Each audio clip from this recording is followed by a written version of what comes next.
The broadcast is now starting. All attendees are in listen-only mode. Hello, everyone. My name is Emily Gartenberg, and I'm with the field team here at Share Our Strength.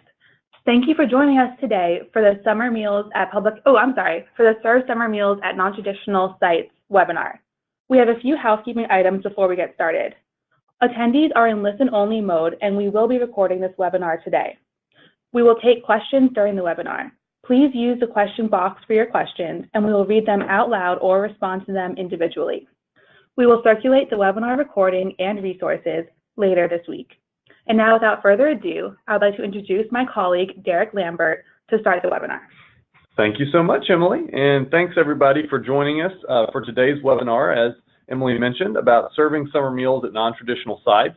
And to be more specific, we're actually going to look at serving summer meals at migrant summer nutrition sites again, and we're excited to have a distinguished panel today. And as Emily mentioned, for those of you who are not able to register and attend today, or those of you who aren't able to stay the whole hour, we're excited to share the recording and the slide deck following today's webinar. As you can see on the next slide, we are getting ready to conclude our Schools Out, Foods In webinar series, which has been generously supported by the Arby's Foundation to make this series possible.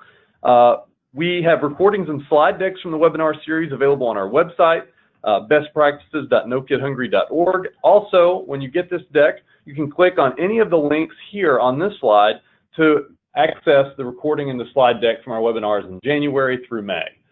Today's webinar, again, will come to you within the email that you'll receive as a follow-up. For those of you who are new to the organization and to the webinar series, perhaps this is the first one you've listened in on. No Kid Hungry is a national campaign, and we're working to end child hunger by connecting kids to the healthy food they need every day, with a focus on summer meals, school breakfast, and after-school meals. The No Kid Hungry Center for Best Practices provides tools and resources that are needed to help elected officials and their staff, educators, and community leaders achieve success in fighting hunger.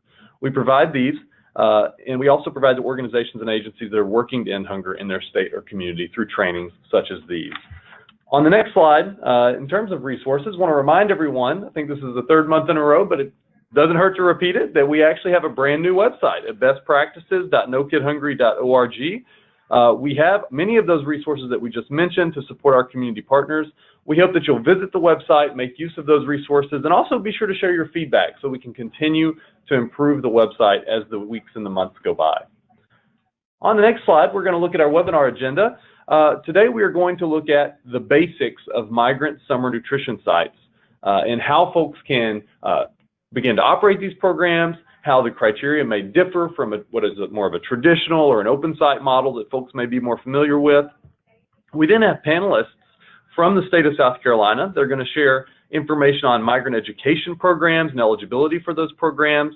We'll hear from Kaylin Garst at the Wardle Family YMCA about a case study of the work they've been doing and the work they've done with partners to serve migrant families. And then we'll have a moderated Q&A with a special guest as well. So the goal of today's webinar is to understand the basics of migrant summer nutrition sites and opportunities to connect these sites to programming that serves children of migrant families. So to go ahead and dive right in to look at some of the basics, let's look at a comparison of open and migrant summer meal sites. You know, the thing that is non-traditional about a migrant site is that, you know, the eligibility criteria and some of the meal service guidelines, specifically the number of meals that can be served, differ a little bit from traditional open sites with which many of you on the line today may be more familiar. So as a reminder, let's look at some of the open site basics, some of the open summer meal sites. Area eligibility based on school or census tract data is established and redetermined every 5 years, and up to 2 meals a day can be served. As many of you know, most likely, all children 18 and under can participate at these sites. There's no application, no registration or need to call ahead, and the meal pattern and the congregate meal requirement apply in the open site environment. For migrant summer meal sites, they are considered area eligible based upon a little different determination. It's a yearly determination that the site primarily serves the children of migrant workers. And for qualifying sites, they can actually serve and receive reimbursement for up to 3 meals per day or 2 meals and a snack. The site, once eligibility has been established under migrant site status, It then operates as an open or an open restricted site, which means that individual child enrollment is not required at the point of service. I'd like to remind folks that the meal pattern as established in the federal program and the congregate meal requirement apply equally to both programs. So as we see here, the two major differences that we see are the yearly determination of eligibility and the ability to serve up to 3 meals per day as opposed to 2. Let's dive a little bit deeper into determining area eligibility for a migrant site. I'd like to remind folks that a migrant site is a specific category of nutrition site as outlined in the Federal Summer Food Service Program.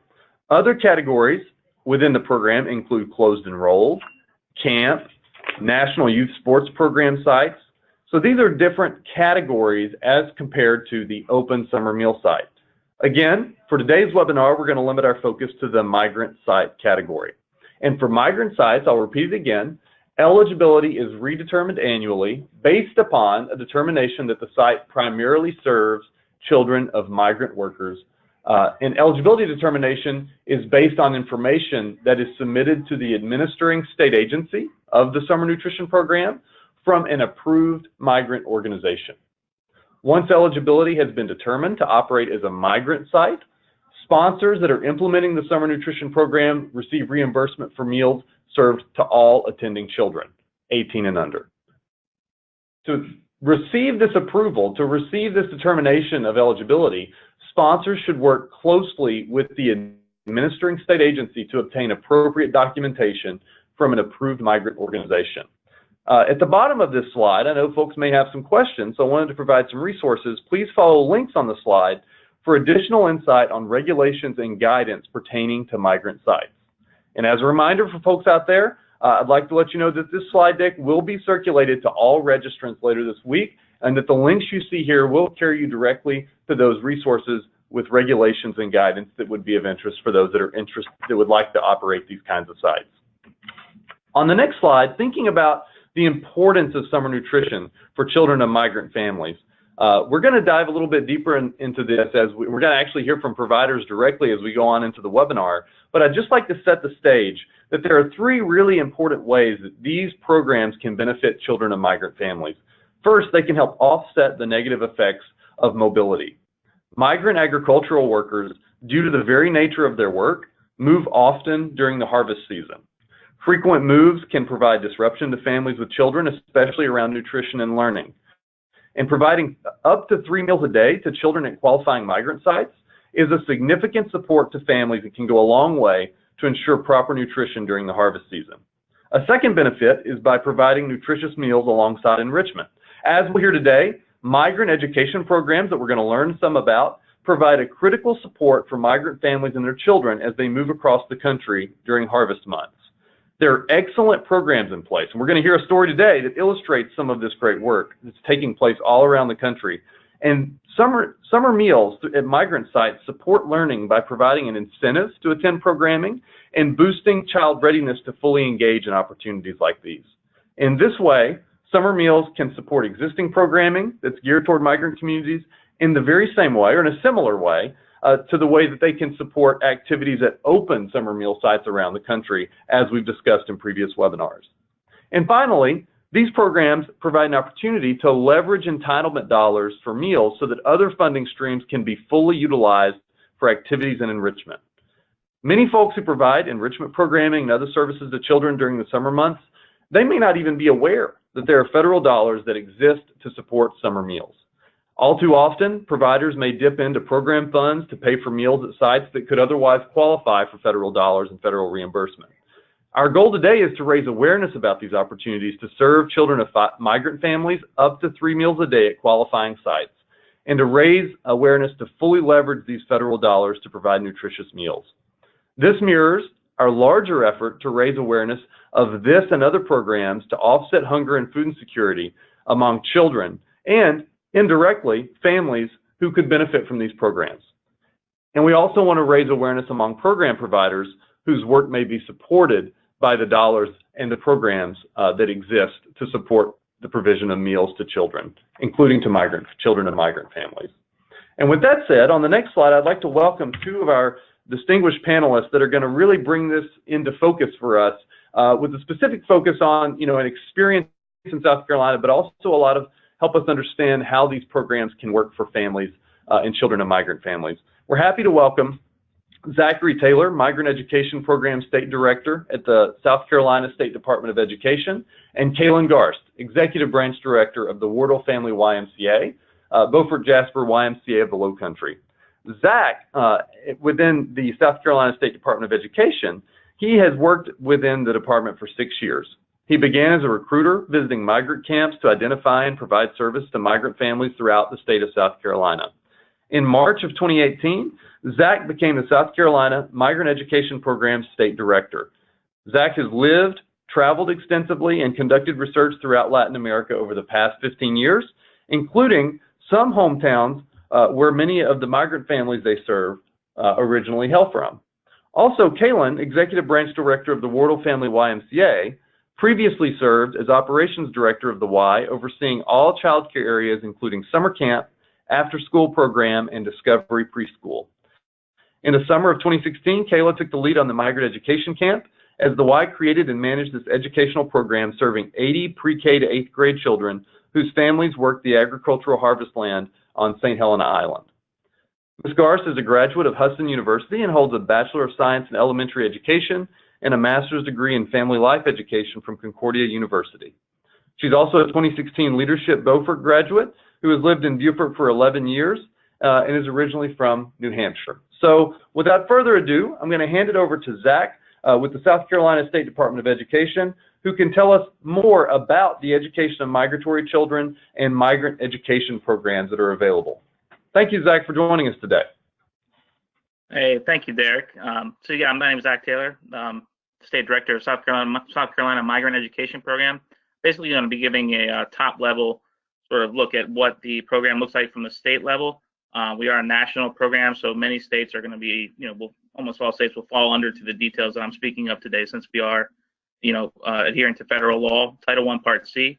So we can go to the next slide. So we're authorized under what's called Title I, Part C of Every Student Succeeds Act.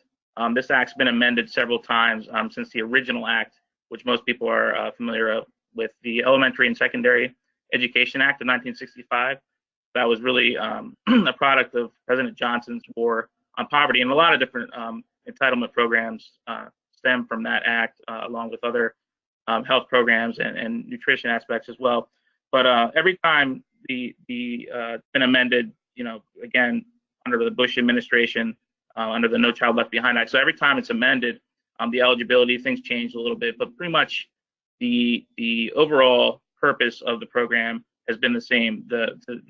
Our purpose is to meet the unique social and educational needs of these children who make repeated moves up and down the East Coast, the Midwest, the West Coast, constantly interrupting their education. So that's the history of that act, or Title I, Part C of the Every Student Succeeds Act, which was under Obama of 2015. So funding's unique. The Title I, Part C program is allocated funds based on the average number of migrant students identified over a 3-year range, the past 3 years, coupled with the 3-year average of the number of services provided to those students that are identified, times multiplied by the 40% of the per pupil expenditure of the state.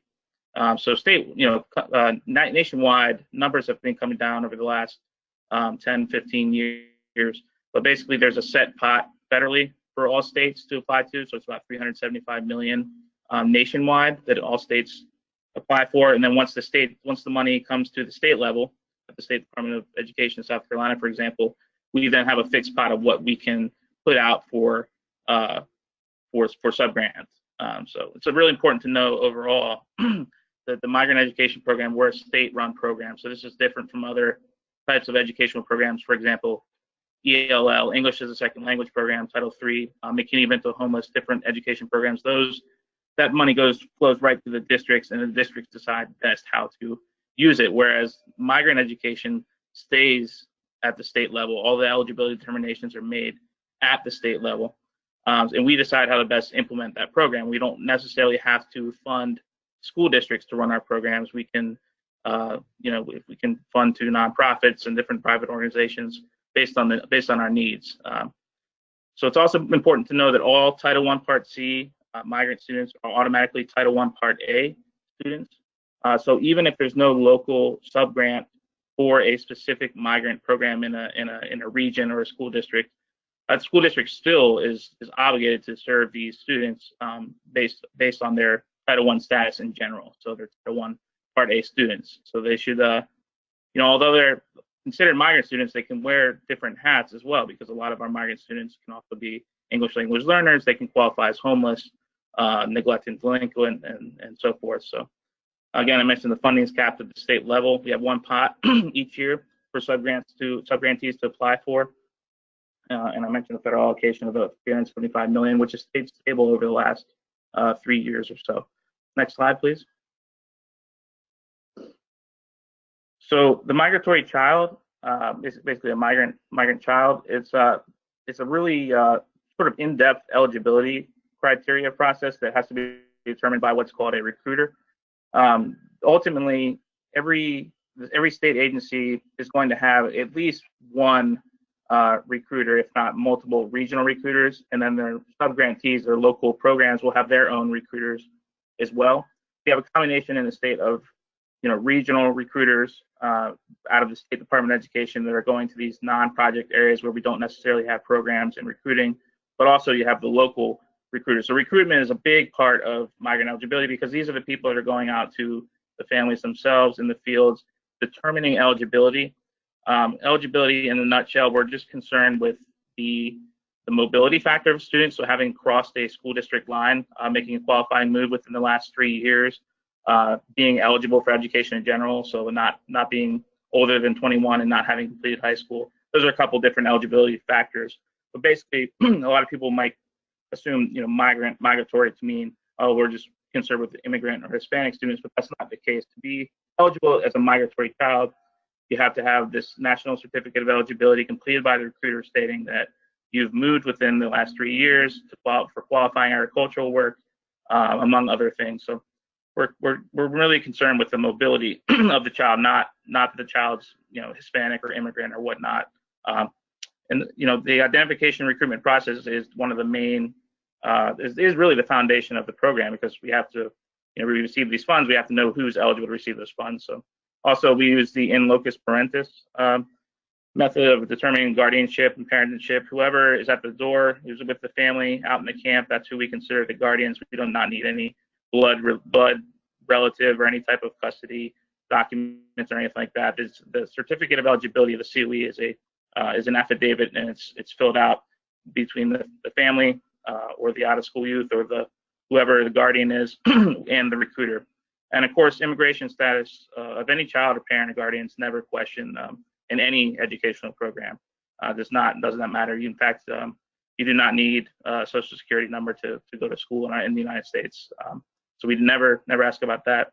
Ultimately, we approve the eligibility, and then also it's important to know that every migrant student is categorically eligible for free lunch and supplemental services. So we constantly are sending lists out to school districts, to the food service coordinators, with the names of newly identified children, in case that they, because there can be difficulties with them not having certain paperwork with them and whatnot, and it can be difficult to enroll that way. So it's really important that we identify the kids and let the food services know, so that they can be fed pretty much as quickly as possible. We have 6 LOAs, local operating agencies in South Carolina. They're our subgrantees.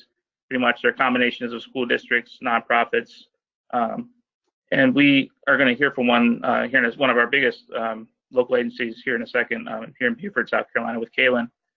But it's their application and their services that they provide. They're all guided by our state comprehensive needs assessment.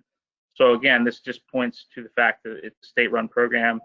We collaboratively work with parents and our local programs to come together several times a year to do these comprehensive needs assessments. But each local program is going to be applying based on our statewide needs assessment. Next slide, please. So the U.S. Department of Ed, out of the Office of Migrant, or the Office of Migrant Education, out of the U.S. Department of Ed, rather, put out several years ago 7 main areas of concern for migrant children and youth. So you can see health, access to resources, which is a huge one due to isolation, English language proficiency, school engagement, educational support in the home, loss of instructional time, and educational continuity. And you can see all that really boils down to a couple factors of limited access to resources based on the isolation and rural areas in which these families live, the constant mobility, which keeps them in and out of school.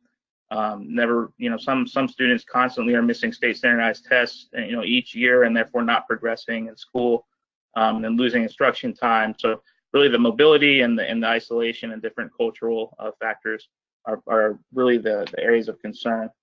Other barriers, obviously, the enrollment challenges, the poor living conditions of oftentimes in dormitory-style migrant camps, doubled up, tripled up, quadrupled up in a room with limited hygienic stations, low wages and poverty.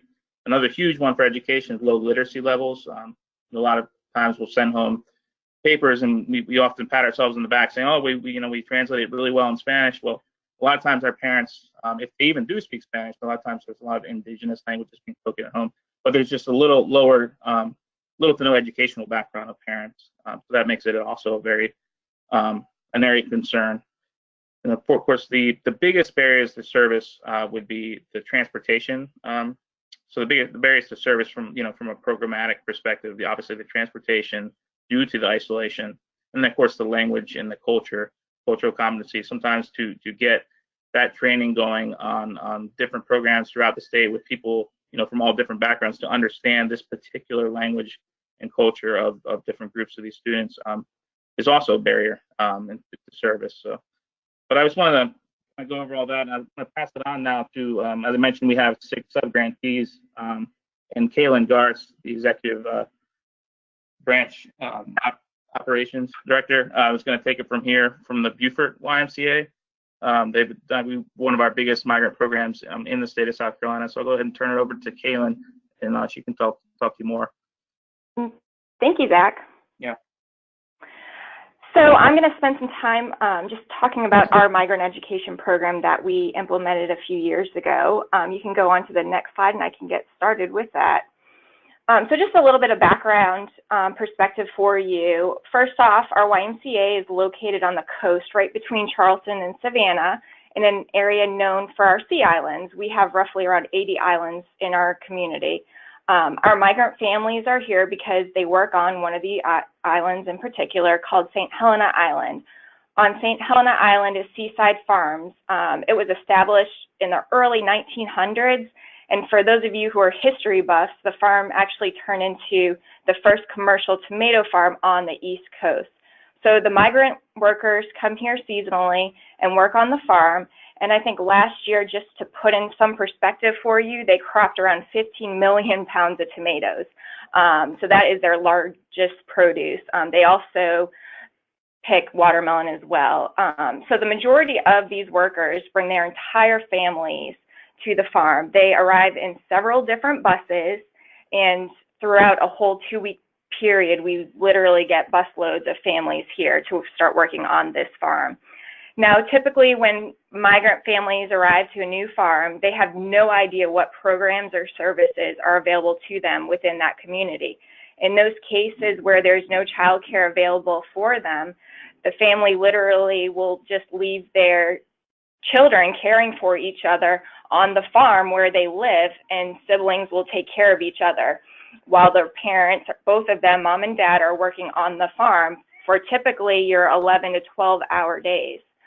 Fortunately, in our community, our local school district was heavily involved in making sure that there was a program for these youth that were coming in during those summer months in our community. So for the past 40 years, our local school district ran a program. They ran the migrant education program that Zach just discussed for these youth, and through the same funding that Zach stated with the Department of Education. So our Y got involved in serving our local migrant population because our school district was moving in a different direction. They decided that they wanted to provide a half-day literacy program for all of the kids in our community, not just necessarily those migrant kids. So with that being said, with the half-day literacy program ending in noon, this would mean that all of those migrant youth that would attend the morning program would then be bused home at noon to the farms. And don't forget, I mentioned earlier, both parents are working 11 to 12-hour days, and so then you have your siblings taking care of each other. So Zach with the Department of Education saw this, and they immediately called the Y, and we were able to provide a program for these youth. Next slide. So our migrant education program started in 2016. The main focus on the program was math and literacy. That's what we said we were going to sign up for. That's what we said we were going to do and signed up for, to ultimately reduce the high school dropout rate, so that because so many migrant families, especially the teenagers, are prone to because they're moving from one location to another. But when we sent out our staff to start recruiting these families to participate in our program, we just realized that there was so much more that they needed. They were hungry. They arrived with very little money because whatever they made on the last farm, they typically send that money back to their homeland, which is often different parts of the United States. And we also have families in the past from Haiti, Guatemala, and Honduras. Another issue was when staff began those initial conversations with families, one of the most common complaints from kids, from their moms and dads, was dental pain and discomfort. Clothing was an issue. Like I said before, they arrive in buses where there's really no space for storage, so each person just had a few sets of clothes. So the first year, we literally just gathered up community partners to address some of these issues that we figured out along the way, and provided that programming for 80, the first year was 80 kindergartners through 8th grade. Jumping to 2017, we added a new component to the program called the Out-of-School Youth Program.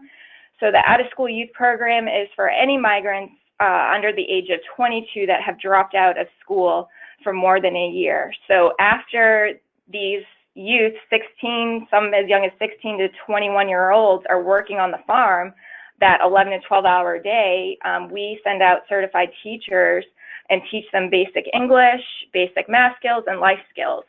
Our staff meet with them at the farm camps where they live and set up tables and chairs right where their living quarters are.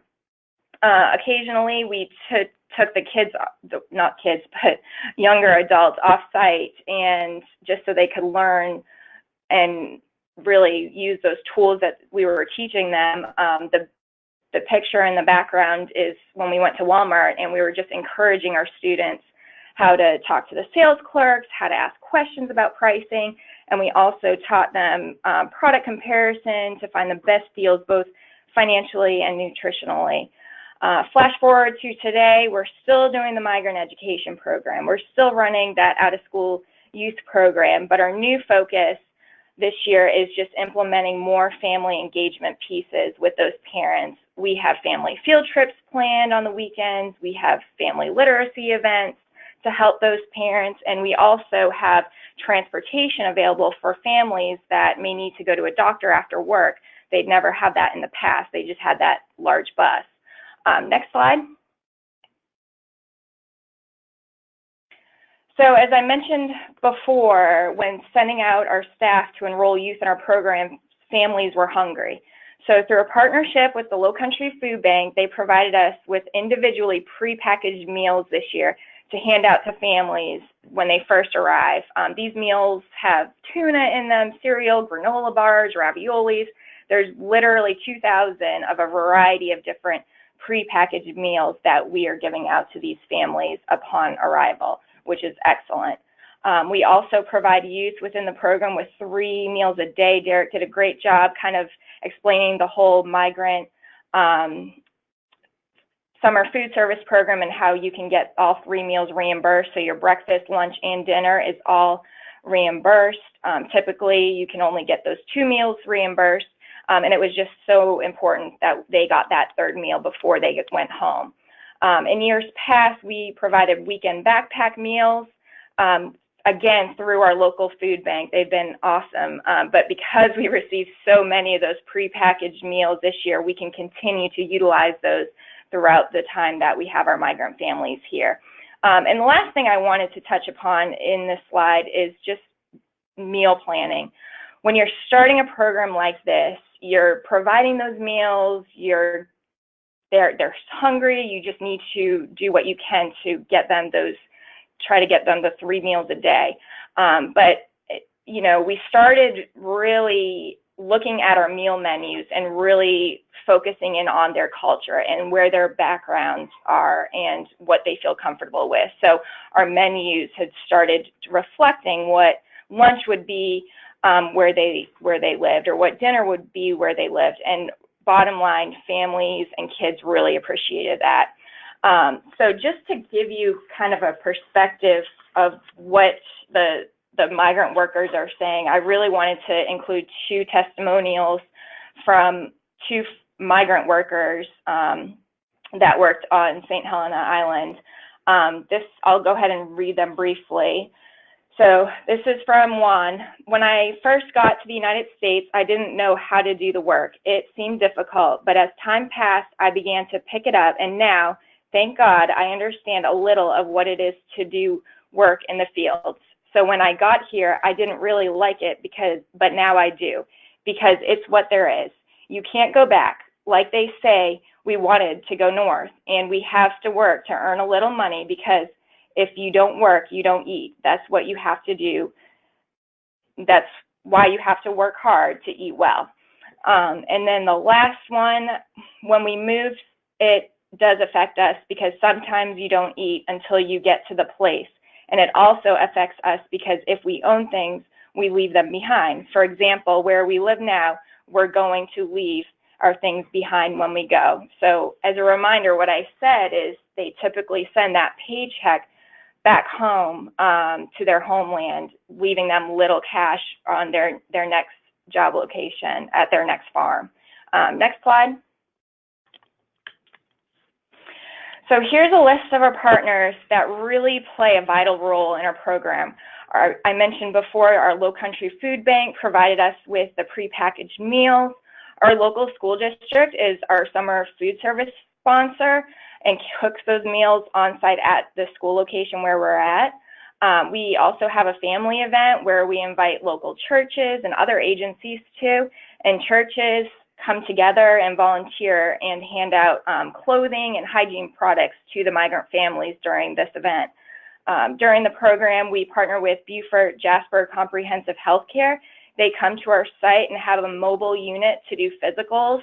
Last year, a great success story is that they gave 2 prescriptions of eyeglasses to an 8-year-old girl and a 6-year-old.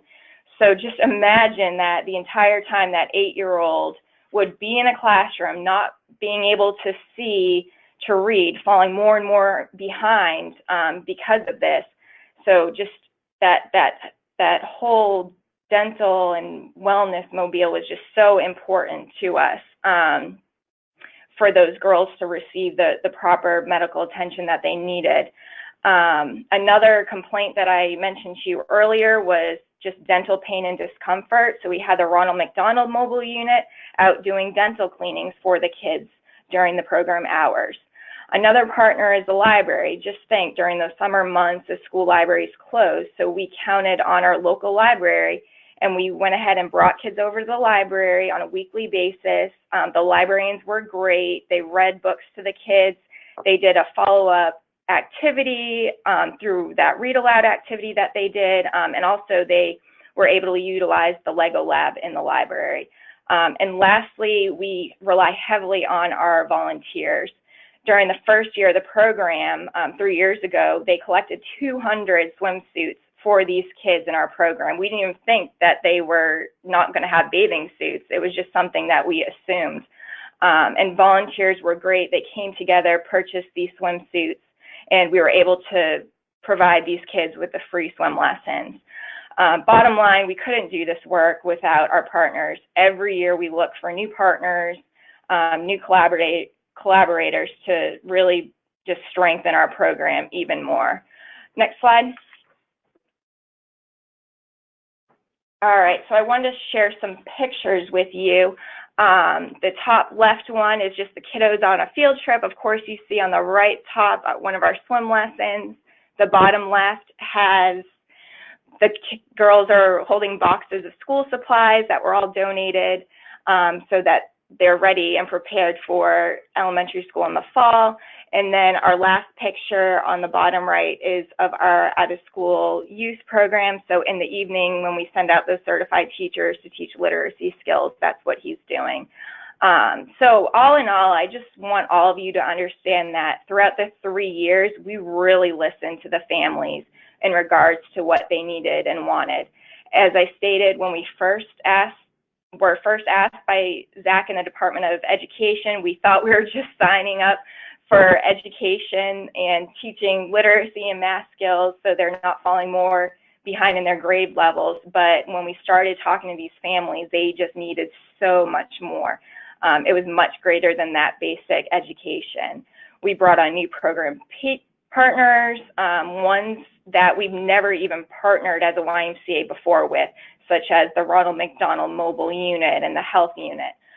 Throughout the years, even like in the wintertime, I still get phone calls from YMCA members and just different organizations from the community asking if we're going to run the program again and how they can help.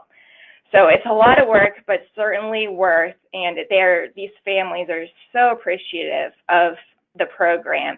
And I just thank you, Derek and Share Strength, for allowing me to share our program. Kaylin, thank you so much. And I mean, to both of you, thanks for sharing the information. And Kaylin, this sounds like an incredible program. And I want to ask just as a follow-up to you, you talked about a lot of the, the focus of today's webinar is about migrant summer nutrition sites.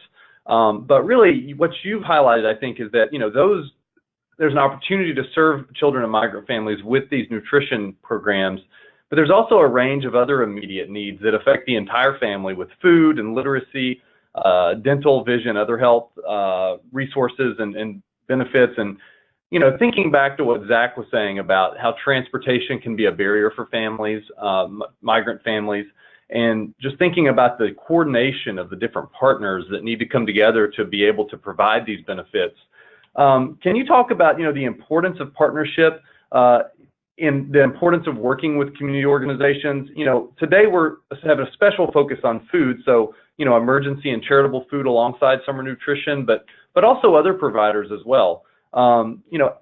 What is the role of other partner organizations, and how does the YMCA coordinate or work as a partner to facilitate coordination of these services for families? That's a huge question, Derek. Honestly, it was started by listening to those families and what they needed, and just making phone calls, literally blind phone calls to agencies that provide services like the whole health field. That's something the YMCA is not necessarily there for. We don't, we can surely recommend places, but we're not the ones providing the dental checkups and things like that. So it's just really reaching out to the community and looking at the barriers that these families face and seeing what's out there for them, because a lot of these partners have resources. They have the funding available, just like we had the funding available for the out-of-school youth program and migrant education program to hire on those certified teachers and staffing. They also have the funding, but they might not necessarily know about the migrant population in their community.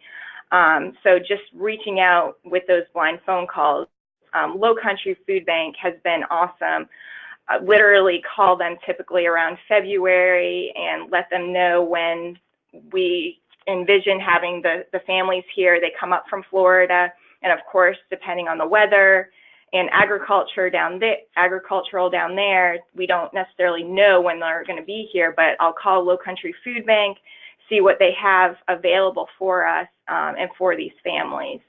So again, it's reaching out to those partners that you normally don't have contact with. United Ways are great with helping you be as that contact person if you don't know where to start.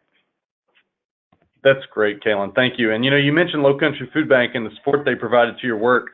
We are actually really fortunate to have a special guest today. I know that Kara Moore, Child Hunger Programs Manager from the Low Country Food Bank, is on the line with us today. She oversees all of the Low Country Food Bank's child hunger initiatives. That includes Backpack Buddies, School Pantry, Kids Cafe, and the Summer Food Service Program. And she also works with community partners like the YMCA to find ways to increase access to nutrition and meals for specific populations like migrant families and children in rural or particularly hard to reach areas. Kara, really glad you're with us today. And hearing what Kaylin has said about the importance of working with partners, including you guys at Low Country, how would you characterize this partnership with the Wardle Family YMCA, and how does service to migrant families help your organization fulfill its overall mission? We'd love to hear if there's any key insights or priorities that this work has really elevated or surfaced for your team. Certainly. Thank you, Derek, and thank you so much to Kaylin for the great work that the YMCA is doing. We are just honored to be a part of it. Our food bank covers the 10 coastal counties of South Carolina, so we reach all the way down to Beaufort County in the south and all the way up to Horry County on the North Carolina-South Carolina border. So we have a focus on, not just feeding people, but feeding people well and making sure that they have access to nutritious food throughout the year. Over 50% of the people that we serve are either children or seniors. So child hunger is very near and dear to us. And I guess, sort of informally, internally, we kind of have this saying that we never say no if we can possibly help it. Whenever anybody comes to us with a need or with a request for service, and certainly the Y has been so wonderful about reaching out to us and allowing us to be involved with their work with the migrant camps. It just represents an opportunity for us to reach an audience that we might not otherwise have been able to reach on our own. We can, as Kaylin said, as you had alluded to, partnerships are really critical in providing the comprehensive wraparound services that families need, particularly the migrant families. Food is certainly an important piece of that. We have been able to go into our resources here and pull out things that we hope will be what is needed, that we hope will be beneficial for those families. We're glad that the school district is able to provide the meals. We were just fortunate enough when Kaylin contacted us this year, we had literally just received like a semi-truckload of these pre-packed meals through a network of regional food banks that we are part of. And we were looking for the right place to send those, and we felt that the Y might be a good, and the migrant families might be able to take advantage of those. So it was the right food at the right time. We've done backpacks in the past as well. We will try to work with our partners to tailor our response and the food that we send to the needs of the families that we're serving. And in this case, we're glad that those meals could serve not only the children but their families as well. Many times with our child hunger programs like Backpack Buddies and School Pantry, during the school year, they are strictly child hunger programs. The food that we send is specifically for the children, but we know that hungry children often have hungry families at home, and anytime we can provide meals that benefit the whole family, we're glad to do that. So summer is a particularly hungry time for a lot of kids, and this was just another way that we could reach some of those kids most at risk. So we're very, very glad to be part of it. That's great. Kara, thanks for joining, and thank you for that perspective. And based on what you were saying, talking about tailoring the resources to the families that you're serving, I wanted to go back over to Kaylin. And Kaylin, you touched on this earlier, but I'm hoping we could maybe discuss in just a little bit greater detail any key dietary preferences that you may have noticed among families that you serve, and how is your program incorporating those insights into your meal planning to boost interest in the meals and make sure that you're still, satisfying the meal pattern requirement? Sure. So with as I mentioned before, our site sponsor is Beaufort County School District, and they use Sodexo, and we have a great nutritional specialist with Sodexo who really, that's all she does throughout the school year and during the summer is planning the meal program for the schools as well as the summer feeding service program. So she literally rolls out, we have several off-site locations that just manage regular traditional camp that serve breakfast and lunch through that summer food service program. So she has separate menus just for those kids, and she's just done a great job at really researching where these families are coming from to make sure that they're comfortable and we're respecting their culture. Even in our menus, it's really just the little details. When we started to kind of hit the ground running, we went back and really nailed out and ironed out those details, such as the food menus. I mentioned the family engagement. I love really partnering with local agencies. So instead of going to, let's say, a Mexican chain restaurant to get these meals from for these families, I really try to stick with our local families, and so I'll contact our local Mexican restaurant, if you will, and they will literally cater the entire family event for us. And it really, just bottom line, families really appreciate that. It's the food and the shirts. We gave away free T-shirts our first year to all of the migrant workers that are part of the out-of-school youth program, and they came back and said, hey, we're so hot on those fields, can we have long sleeves? And the following year, we provided the long sleeves. We just don't think about some things. We just make sure the water is accessible everywhere, whether it be on the bus or anywhere, because nutrition, and especially how hot it is in South Carolina, it's just always so important to stay hydrated. So I hope that answers your question, Derek. Yeah, that's great. And I think based on what you're saying is really just working directly, listening to the folks that you're working with, that getting those user insights, hearing from the families that you're working, that you're seeking to serve. It sounds like there's so much good information that can come back to improve programs year over year. So that's great information. Zach, I wanted to go back over to you with the State Department of Education, and just with a question, given that we've heard so much about the work that's happening right there in Beaufort County and through the Wardle Family YMCA with Low Country and others, given that migrant agricultural labor involves frequent moves for work, what have you seen in South Carolina? I recognize this won't apply everywhere, but what have you seen is the average time range for the duration of programming that is targeting service to migrant families and children of migrant families? Do you find that most of the programs that the State Department funds are embedded into summer-long or year-long programs that serve the entire community, or have you found that there are standalone programs that exist specifically to serve children of migrant families? I know we've heard one example today, which sounded in some ways like it was a blended model.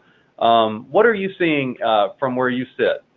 Yeah, so currently all of our programs, actually that's true, 5 of our 6 programs are summer-only programs, and that's because South Carolina, among other smaller states further north on the East Coast, are considered receiving states.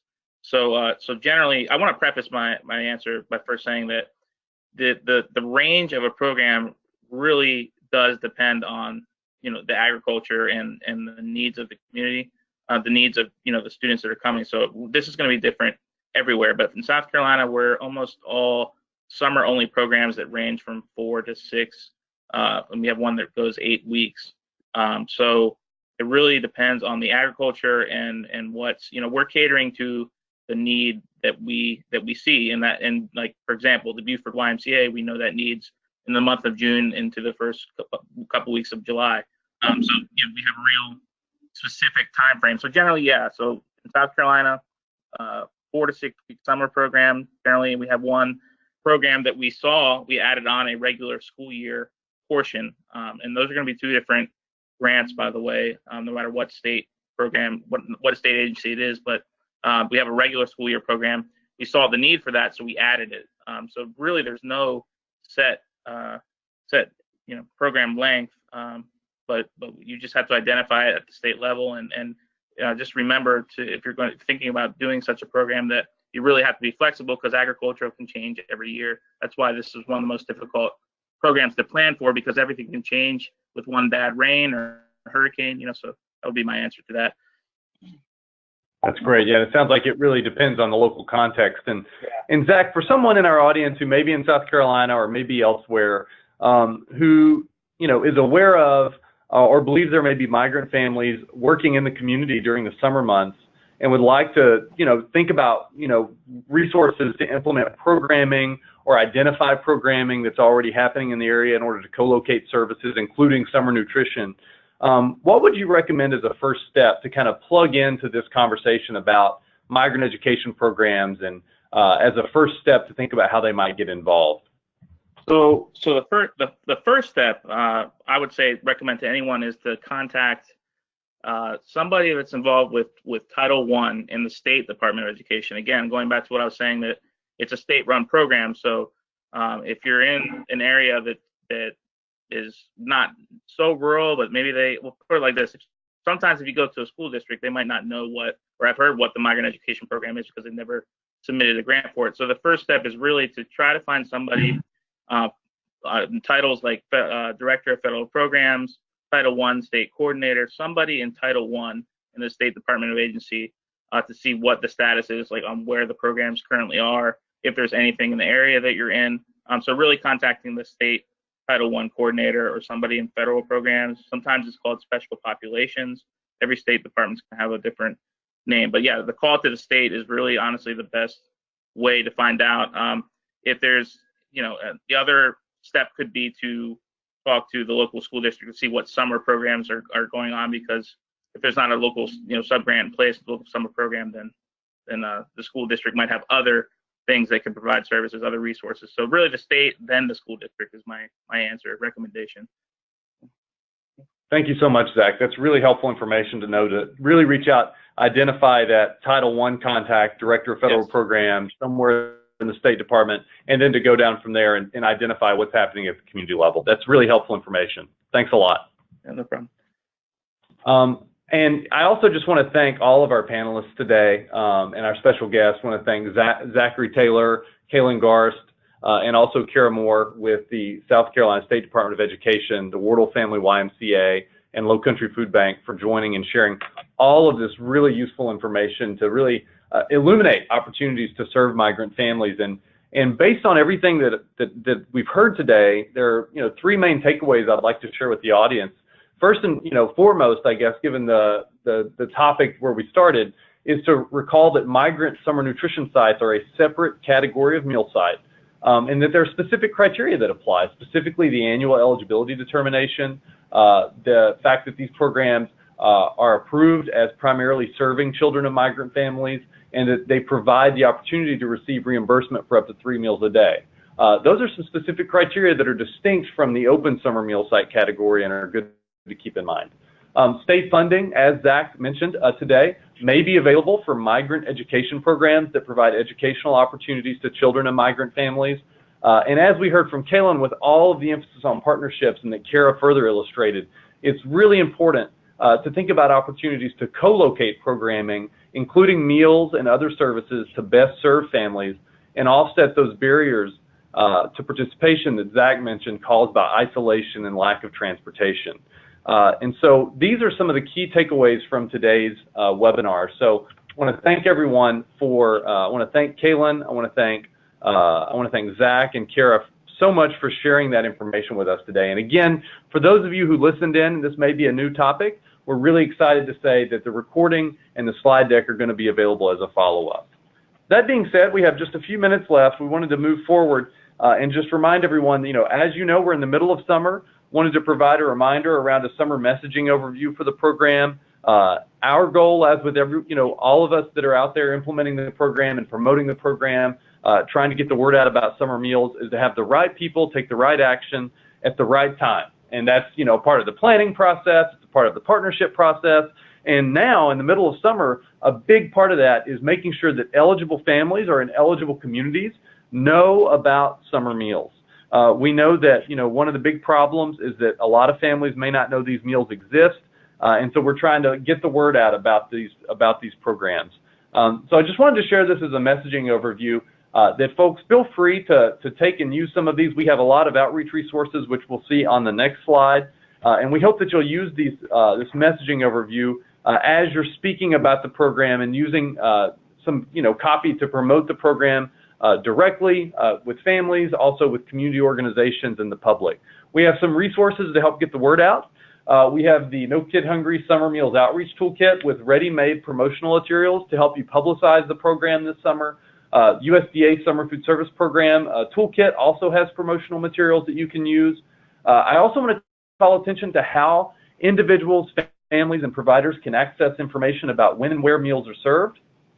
Families, anyone can text food or comida to 877-877 to find out when and where meals are available. USDA also has a national hunger clearinghouse that provides information not only about summer meal sites, but also about other food assistance programs that families can tap into. And also on a desktop, you can visit the USDA Summer Food Rocks website or in a web browser, which is a mapping tool that provides information about summer nutrition programs. So just want to provide that information, a messaging template, messaging information, and also tools to get the word out about summer nutrition programs. So I know we're in the middle of summer.